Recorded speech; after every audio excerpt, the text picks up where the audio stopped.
All right, welcome back, everybody. Today, we're diving into a matchup that, at first glance, might seem kind of predictable. We got the Celtics. Yep. They're aiming for a championship. And then there's the Wizards, who are, well, they're rebuilding. Yeah, after those big roster moves. Exactly. But I have this feeling things might be a bit more interesting than they seem. Oh, for sure. For sure. What do you think? Yeah, you're right. I mean, the sources we have definitely lay out, like, the strengths and weaknesses for both these teams.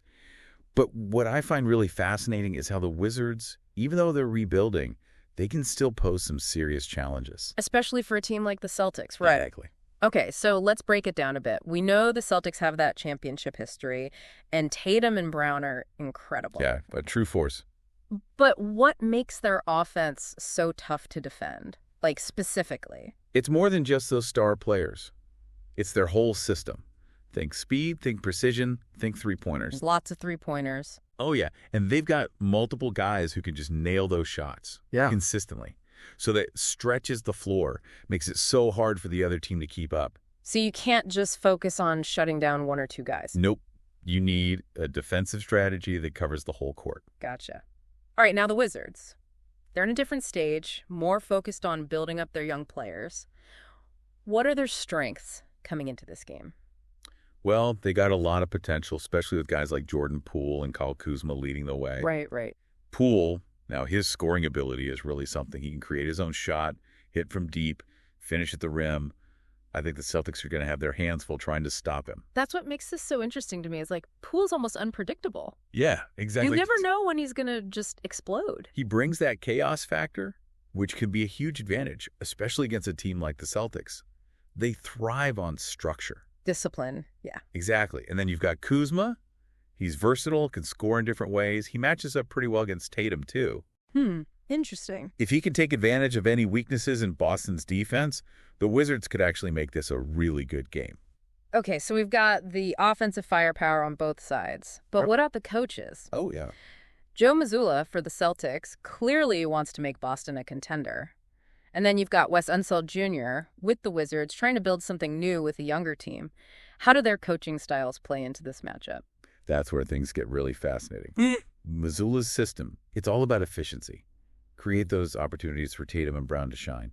He's got a deep roster with lots of offensive options, and he uses them strategically. Keeps the pressure on. Oh, yeah. Nonstop. So what about Unseld Jr.? How do you think he'll approach this game knowing they're up against a tough opponent? He's in a tough spot for sure. Yeah. But it's also an opportunity to get creative. He's got to find ways to counter that Boston offense and give his younger players a chance to show what they can do. One thing our source material really highlights is how the Wizards need to disrupt Boston's rhythm. Force turnovers, protect the paint.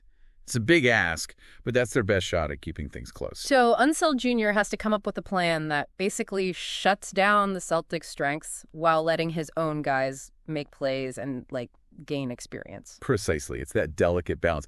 But that's what's so cool about coaching a younger team. Right. You're not just aiming for wins. You're developing talent. You're building a culture. Right.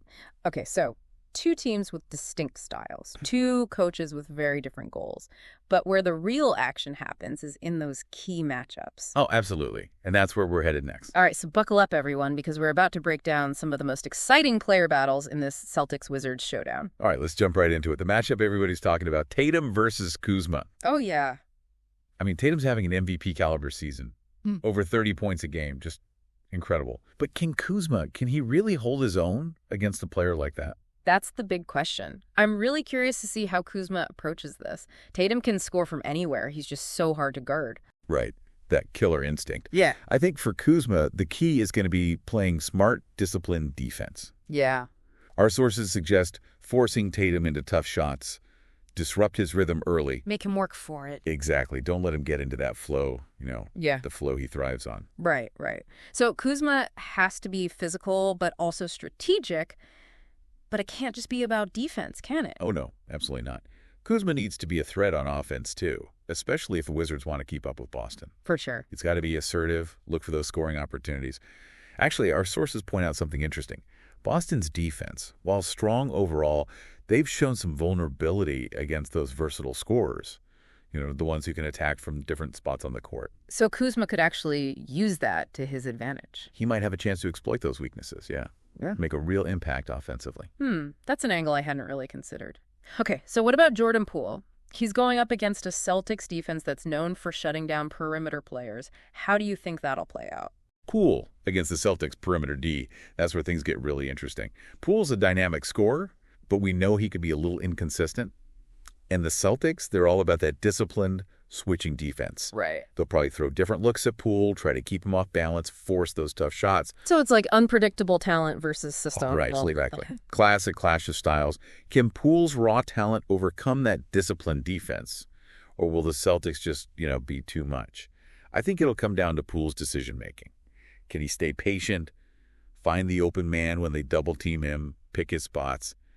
If you could do that, he could have a massive impact on the game. So it sounds like Poole has to find a balance between just going for it and actually playing within the offense. That's it. Knowing when to take over, when to trust his teammates. But hey, let's not forget about Boston's three-point shooting. It's been huge for them this season. Oh, yeah. Celtics are like a three-point machine. So many guys who can knock those down consistently. How are the Wizards supposed to defend against that? It's tough. For any team. But the Wizards, they can't afford to let Boston get hot from beyond the arc. Our sources emphasize the need for closeouts. Got to be disciplined, challenge every shot, no easy looks. So, got to be aggressive, can't give him any space. But doesn't that mean they'll have to give up something defensively somewhere else on the court? It's a trade-off, for sure. They got to prioritize that three-point line, but they can't completely ignore the paint. If they can force the Celtics into those contested mid-range shots, limit second-chance points, and avoid fouling too much, they'll be in much better shape. It sounds like the Wizards have a lot to deal with. The Celtics just have so many weapons on offense and defense. Yeah, they do. But basketball is a game of momentum, of adjustments. And the Wizards, they might be the underdogs, but they've got the talent to pull off an upset. If they can disrupt that Celtics rhythm, get some turnovers, and capitalize on any mistakes Boston makes, well, this could be a much closer game than people think. I like that you're pointing out that the Wizards could really make this a competitive game. Oh, for sure. Celtics might be favored, but predictions aren't everything. There's so much more to this than just who wins or loses. It's not just about the final score, is it? For the Wizards, this game is a chance to learn and grow, no matter what the outcome is. They're going up against, like, a top-tier team. Yeah, and that's huge. Think about it. For a young team like the Wizards, every single game is a chance to get better. Right. They learn from their mistakes. They build chemistry. They develop that toughness that you need to compete at the highest level. So you're saying even if the Wizards don't get the win, there are still valuable takeaways, those little signs of progress. Oh, yeah, absolutely. Yeah. Watch those individual performances. See how Poole handles the pressure of going against such a strong defense. Can Kuzma make smart decisions on both ends of the court consistently?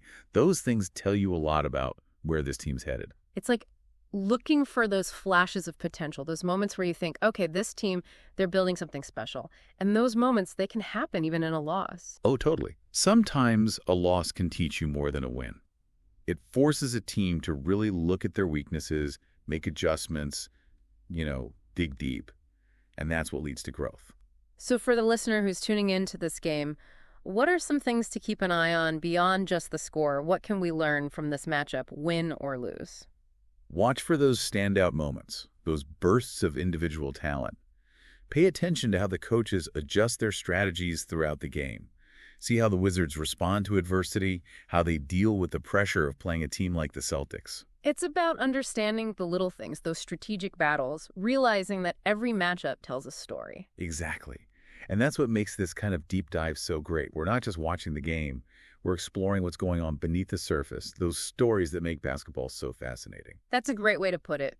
This deep dive has really given me a new perspective on this matchup. I'm going into this game looking for more than just the obvious. Yeah. I want to see those subtle details, those things you might miss if you're not paying attention. And that's the beauty of basketball, right? There's always something new to learn, something you didn't expect, something that makes you rethink how you see the game. I couldn't agree more. I'm excited to see how this unfolds, and I bet our listeners are too. So let's enjoy the game, appreciate the athleticism, the strategies, the drama, and remember, this is more than just a game. This is a deep dive into the heart of basketball. Thanks for being with us.